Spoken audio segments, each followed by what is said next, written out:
பச்சை புடவைக்காரியாய் உன் தாய் மீனாட்சி வந்திருக்கிறேன். என் தங்கமான தங்கப் பிள்ளையே, உன் கஷ்டகாலம் முடிந்தது. உனக்கு விடிவு காலம் பிறந்து விட்டது. இது உன் அன்னை மீனாட்சியான என்னுடைய சத்திய வாக்கு. வாழ்வில் போராட்டங்கள் எதற்கு என்று நீ யோசித்து உள்ளாயா?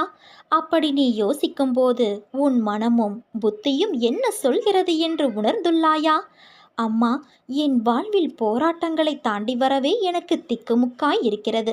இதில் அந்த போராட்டங்களின் காரணத்தை எப்படி உணர்வது? அதற்கு என் கவனம் எப்படி செல்லும்? கழுத்து வரை பிரச்சனை இருக்கும்போது என்றுதானே நீ கூறுகிறாய். நீ ஒன்று கேள்விப்பட்டுள்ளாயா குழந்தையே? ஆரம்பம் எதுவோ முடிவும் அங்கேதான் அமைந்து இருக்கும். ஒரு நூலின் ஆரம்பத்தை நீ தொடங்கலாம், ஆனால் முடிவு உன் செயலுக்கான தேவை எவ்வளவு என்று இருக்கிறதோ அந்த அளவு நீளும். அதை நீ யூகிக்க முடியாது. உன் செயல்கள்தான் அதன் அளவை தீர்மானிக்க முடியும். புரியவில்லையா?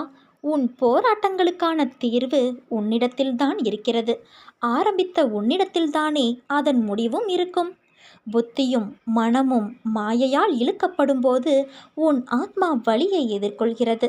அதன் வெளிப்பாடுதான் உன் மனம் கொண்ட இறுக்கம். அந்த ஆத்மா உன் அன்னையால் கவனிக்கப்படுகிறது. அதனால் எதற்கும் நீ அழாதே.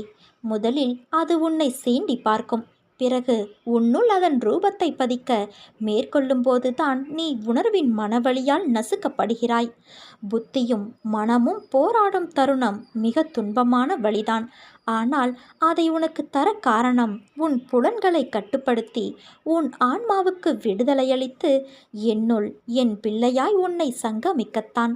அந்த நூலின் நொடி முடிவு அளவு உன் அன்னையான என் கையில் சூழ்ந்துள்ளதால் நீ சீக்கிரம் அதிலிருந்து வெளியில் வருவாய். அதனால் நீ எதற்குமே பயப்படாதே, கலங்காதே. உன்னில் நிச்சயம் வெற்றி என்ற தீபத்தை உன் அன்னையான நான் ஏற்றுவேன். நீ எடுக்கும் முடிவுதான் நீ யார் என்பதை தீர்மானிக்கும். அதுவே உன் வாழ்க்கையையும் தீர்மானிக்கும். மனம் திருப்தியே அடையவில்லை என்றால் உன்னால் வெற்றி பெற முடியாது.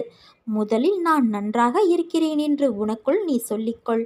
அப்பொழுதுதான் நீ செய்யும் செயல்களில் உன்னால் கவனம் செலுத்த முடியும். உனக்கு இப்பொழுது இருக்கும் மனக்குழப்பத்திலிருந்தும் வெளியே வர முடியும். எந்த செயலிலும் முழு கவனம் செலுத்தும் போது மட்டுமே அதிலுள்ள நிறைக்குறையை புரிந்து கொள்ள முடியும். உன் எண்ணங்களை பொறுத்தே இந்த உலகத்தின் மீதான உன் பார்வை இருக்கும் என் குழந்தையே. சிலரின் வாழ்க்கை இந்த உலகத்தில் எப்படி வாழ வேண்டும் என்று கற்றுத்தருகிறது. சிலரின் வாழ்க்கை இந்த உலகத்தில் எப்படி வாழக்கூடாது என்று கற்றுத்தருகிறது.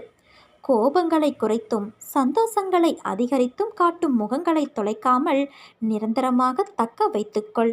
வாழ்வது எல்லாம் வாழ்க்கையல்ல. அன்போடு பேசி, பண்போடு பழகி, நேர்மையோடு நடந்து, உண்மையோடு உழைத்து வாழ்வதுதான் வாழ்க்கை. நம்முடைய உழைப்பில் இருக்கும் கஷ்டத்தை பார்க்காமல் நாம் வேலை செய்தால் போதும், வெற்றி கிடைக்கும்.